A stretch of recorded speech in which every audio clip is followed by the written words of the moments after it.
identitas, keberanian, dan ketangguhan diri. Pada abad ke-13, rencong pertama kali dibuat dan dipergunakan, yaitu pada masa Kesultanan Sultan Ali Mughayat Shah.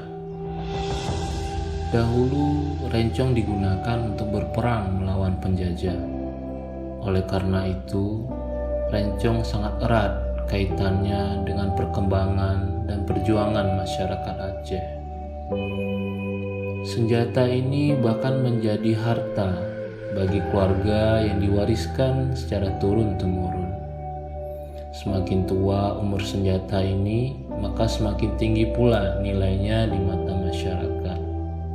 Bukan hanya sebagai hiasan, tapi suatu peninggalan pusaka yang sangat berharga.